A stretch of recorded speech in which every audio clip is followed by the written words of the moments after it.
Welcome to the Deep Dive. Today we are strapping in for a really intense look at Montreal's urban future. We've been handed this deep stack of sources detailing the city's early 2026 plans.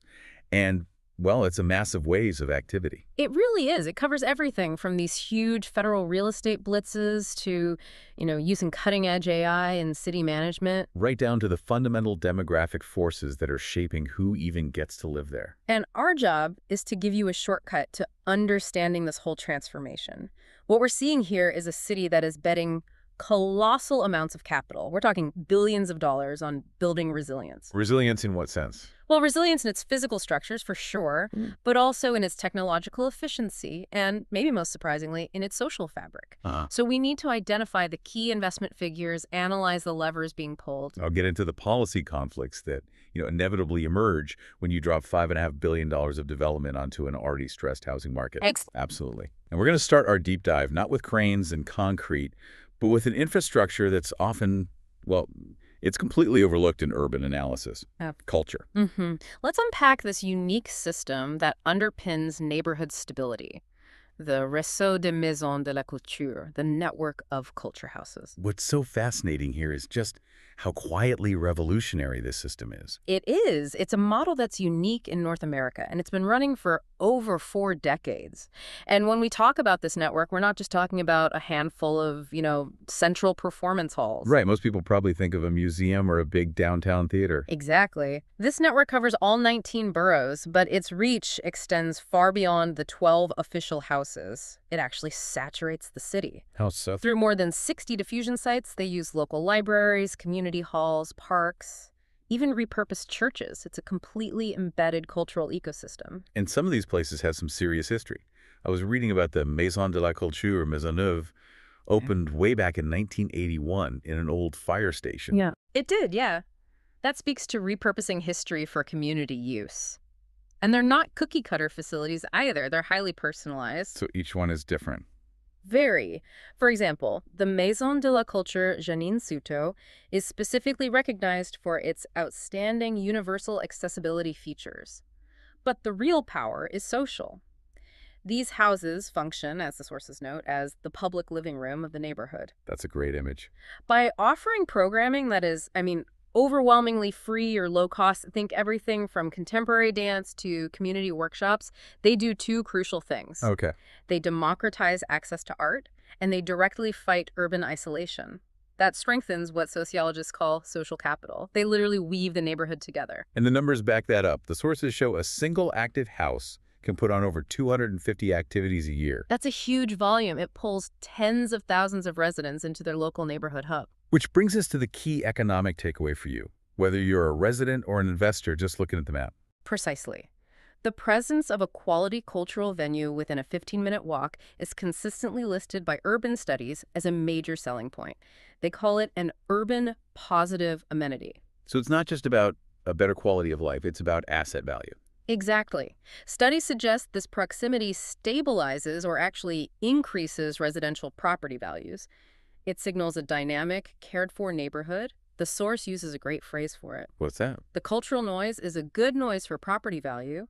That tells us cultural investment is a form of infrastructure. That's fascinating. So Yeah. culture stabilizes values from the bottom up. But now let's shift gears to the seismic federal intervention. The physical rebuilding effort for early 2026 is just colossal. It is. We're talking about an unprecedented offensive led by the Federal Canada Lands Company, the SIC. With plans for, 13,500 total new units across the Bridge Bonaventure sector and 4 key SI sites. This is the critical insight. The federal government, through the SIC, is now the principal actor in Montreal's largest urban redevelopments.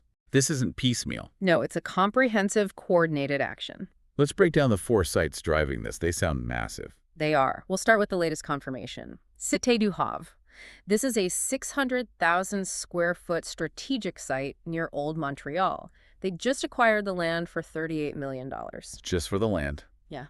And the projection is Between 2,600 and 3,000 high-density residential units, it's incredible leverage given the proximity to the core. Wow. Okay, what's next? Then you have Bassin-Wellington. It's also part of that Bridge Bonaventure vision, targeting another 2,800 units. But Bassin-Wellington has a very distinct mandate. A social one. A strong social focus. 50% of its housing will be off-market, so social, affordable, or family units, and it will integrate a specialized art trades quarter. So they're trying to balance the huge scale with mandatory social housing? They are. And finally, across the river, you have Pointe de Longueuil. This is the largest of them all, over 5,000 units planned. The idea is to create a second downtown, right? Exactly. A secondary downtown directly connected to the Longueuil Metro. The objective across all these sites is clear: intense densification, transit-oriented development, and creating those walkable, quarter-hour neighborhoods. So we've covered the volume, 13,500 units. But what's the financial magnitude of this whole thing? The economic weight is just staggering. When you combine land acquisition, infrastructure upgrades, construction costs, the total value of these federal developments over the next decade is estimated to exceed $5.5 billion. $5.5 billion. Wow. That really pushed the scope of this transformation into perspective. It does. And on the fiscal side, the return is substantial. At term, these new neighborhoods could generate over $45 million in annual property tax revenue. But the immediate challenge, and the one that will determine political success, I imagine, is the social commitment. That's it. Ensuring those promised 4,500 to 5,000 affordable and off-market units are actually delivered on the ground. And that tension is perfectly crystallized in our next segment, the localized Van Horn conflict, right in the plateau. Right. You have two huge projects running at the same time. The highly divisive conversion of the iconic Van Horn warehouse. And right next to it, the municipal demolition of the obsolete Van Horn viaduct. The warehouse conversion is the real flashpoint. This massive brick structure is being turned into a luxury hotel. The cost is in the tens of millions. Why so expensive? Well, a big part of it is the structural engineering needed. About 30% of that budget is purely for upgrades. Seismic reinforcement, major noise mitigation from the train line right next door, that sort of thing. And the developers are arguing that the economic benefits justify it. Of course. Supporters point to 150 to 200 new permanent jobs, maybe $1.5 million in annual commercial taxes. But the opponents' housing advocates, local residents, are extremely vocal. I can imagine why, especially in that area. Exactly. The Plateau, Mile End, Outremont. These are three of the city's most expensive neighborhoods, near zero vacancy. So seeing a huge building become a hotel instead of housing must feel like a slap in the face. It's perceived as a symbolic affront. People fear the traffic, and they fear the Disneyland effect, that the area will lose its character. Meanwhile, the city is taking down that old, ugly viaduct right next door. That at least seems like something everyone can agree on. It is. The viaduct removal is a net positive. Frees up space for parks, better for cyclists, removes a huge visual barrier. But here's where it gets really interesting. How so? The viaduct demolition acts as what the sources call an involuntary catalyst. Meaning the city didn't plan for the demolition to help the hotel project, but it will anyway. Precisely. By transforming the area from a concrete-choked, fragmented site into a, quote, modern, green, and peaceful urban boulevard, the demolition makes the luxury hotel project suddenly much more viable, much more attractive. So the destruction of old concrete accelerates the creation of new luxury. The two projects are linked. Intrinsically linked in their cumulative impact on property value. So the fundamental question at this Van Horn crossroads is central to our whole deep dive. Is this leading to a city that's a profitable tourist showcase, or one that's actually livable for its citizens? That is the crucial question that $5.5 billion is forcing Montreal to answer. Okay, let's look at how the city is trying to tackle that affordability problem with financial tools.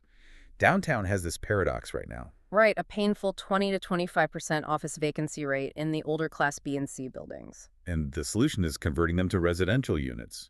But that's notoriously expensive. It is. It's not cheap. We're talking $300, $500 per square foot conservatively. The key insight here is that no single grant makes these projects work. They rely entirely on a complex cocktail of public funding. A cocktail?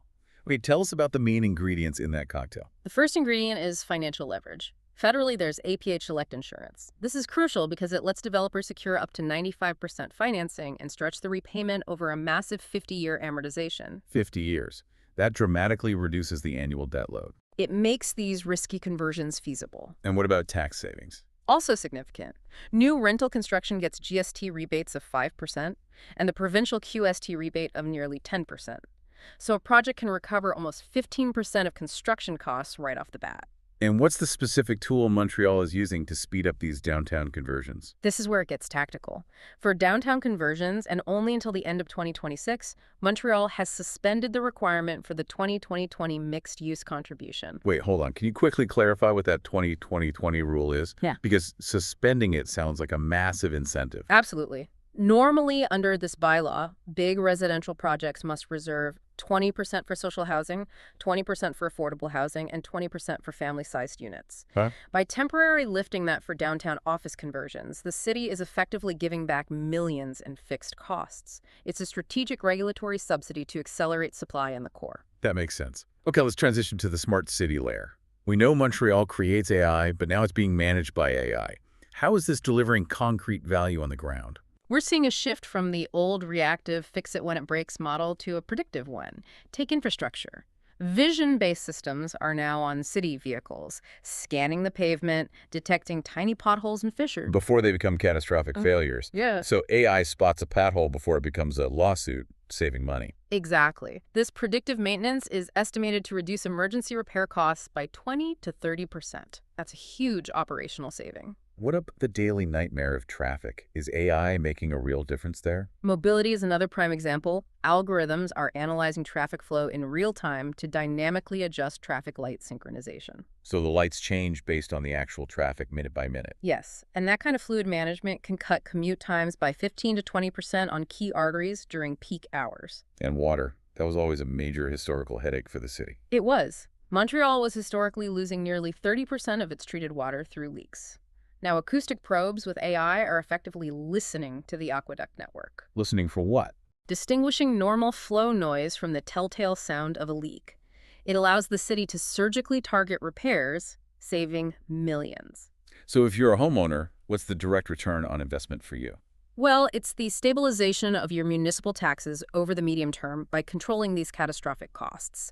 And for real estate, sectors with AI-managed traffic see increased attractiveness. A 10-minute commute reduction can correlate with a 2 to 5% increase in residential value. Efficiency translates directly into property value. It does. We've covered the central city. Let's shift focus to the East End's audacious transformation. The $1.2 billion Revue de Rive project. This is about turning those old industrial brownfields into a green corridor. This is a vital commitment to rebalancing the city's economic geography. The project plans for 4,000 residential units and commits a massive 35% of the total surface area to public and green spaces. And the return is expected to be high. Very high. For every public dollar invested, they expect $4.50 in private investment. That signals strong market confidence. It's also a job creator. What kind of jobs? It's establishing a green technologies hub that will create 1,200 permanent specialized jobs, diversifying the East End economy. But for the East End, mobility is always the critical challenge. How are they making sure this isn't some isolated development? Its success hinges entirely on aggressive multimodal transport. It requires a major station for the future public transport system, the PSE, with a 4-minute peak frequency. And buses. 10-minute electric bus corridors to link directly to the Green Metro line at Radisson and Honoré-Beaugrand. Yeah. And then there's the really novel idea. The river transit. Yes, the fluvial shuttle service. During the navigable season, this will connect the East End to the Old Port in just 35 minutes, using the river as a real transit corridor. Given the gentrification pressures we discussed, what social safeguards are built into this project? This is where the city is trying to be proactive. To counter that inevitable market pressure, the project imposes the strict, mandatory 20-20-20 rule. No suspension here. So that's 20% social, 20% affordable, 20% family units. That's it. It means of the 4,000 units, 800 will be permanent social housing. It's a huge commitment to anchor the existing neighborhood while bringing in massive capital. Okay, we've spent a lot of time on buildings, budgets, and algorithms. Let's conclude by focusing on the actual human capital, the communities that shaped Montreal's economic and cultural life. Let's start with the Levantine community. This community, Lebanese, Syrian, Egyptian, is one of the oldest non-European immigrant groups, with roots back in the late 19th century. The sources highlight that the large exode during the Lebanese Civil War brought substantial capital and highly skilled entrepreneurs. And today they're a massive presence, right? Somewhere around 75,000 to 90,000 residents of Lebanese origin alone. And they are critical players in the economic engine, historically in textiles, but today they are major forces in real estate and development, especially in high-growth areas like Labao. The capacity these entrepreneurs brought is foundational. Could you give us some examples? Sure. Think of figures like Andrew Lutfi, the developer behind huge hubs like Royal Mount and DIX30, or the Shamandi family, who founded Gildan Activewear. Even culturally, someone like the dramatist Waji Mawad is hugely influential. Their impact is woven into the city's fabric. Okay, next let's look at the Maghrebi community, Algerian, Moroccan, Tunisian, a more recent but equally crucial pillar. This large-scale immigration surged in the 1990s, driven by intellectual exile and Quebec's recruitment of qualified Francophone workers. We're talking about an estimated population over 150,000 people. And where does their influence reside today? Geographically, you see a strong center in Petit Maghreb on Gental Est. Professionally, they have extremely high representation in advanced fields, engineering at firms like Bombardier and Hydro-Quebec, IT, health. So they are essential to the high-tech workforce that drives the AI and smart city innovations we just talked about. Absolutely. They provide the human capital for those solutions. And their cultural and political visibility is rising fast, with figures like comedians Rachid Badouri and Mehdi Boussaïdan, filmmaker Monia Chokri, and politicians like Marwa Rizki and Haroun Bouazi. These communities aren't just residents. They're fundamental drivers of the economic model Montreal is betting billions on. That's the bottom line. My final synthesis, looking across all these sources, is that Montreal's future is being shaped by these dual, sometimes conflicting forces. Yes. On one hand, you have massive top-down government-led capital investment, the $5.5 billion SIC offensive, the $1.2 billion for Rives et Drives. And on the other, you have this hyper-local, bottom-up, efficiency-driven technology, the AI making the city more surgical. Exactly. But the core tension remains. Can Montreal densify, modernize, and capitalize on these billions of dollars without sacrificing the affordability and the social cohesion valued by the people and the communities we just discussed? The city is promising a resilient future, but you have to ask, resilience for whom? And here's the final thought. The sources reveal that the simple physical removal of the old Van Horn Viaduct will act as a catalyst, accelerating gentrification. If just demolishing an old concrete structure is enough to immediately increase property value, what does that imply about the cumulative pressure from $5.5 billion in high-end federal development, combined with a massive suite of tax incentives designed to attract capital? What happens when the good noise of culture and the good noise of technological efficiency meet the loudest noise of all? The sound of rising rents. That is something for you to mull over.